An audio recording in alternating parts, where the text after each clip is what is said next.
Kia ora te whānau, I'm Hannah from the Salvation Army, bringing today's devotion to you from Matthew chapter 22, verses 39 to 40. A second is equally important. Love your neighbour as yourself. The entire law and all the demands of the prophets are based on these two commandments. The first commandment was about loving God. The second commandment here is about loving others. A natural outworking of loving God, therefore, is loving others. In 1910, one of the founders of the Salvation Army, General William Booth, wanted to send a word of encouragement to a convention of Salvationists, knowing he was not going to be able to attend the gathering in person or on Zoom. On a very tight budget that year and conscious of paying for every single letter of the telegram, he chose just one word to convey the purpose of mission and ministry that came from a love for God. The word he chose was others.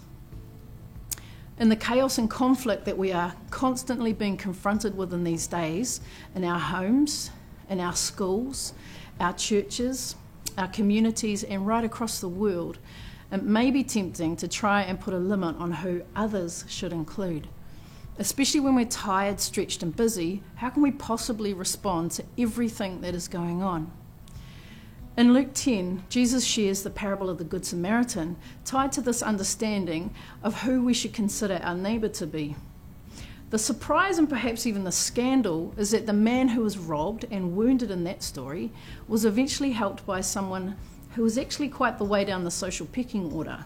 It wasn't the priest or the Levite, but a lowly Samaritan who expressed the love of God.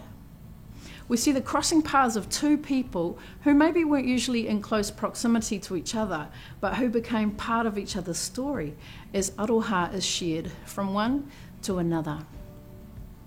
In the story of Aotearoa, we are both tangata whenua, people of the land, and tangata tiriti, people for whom Aotearoa is home by way of te tiriti o Waitangi. In our proximity to one another under that spiritual covenant, Jesus' call to loving one another is part of expressing our love for God.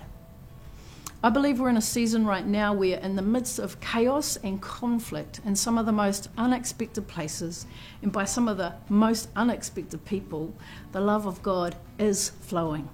So let's be willing to join in with that flow. Mauri ora.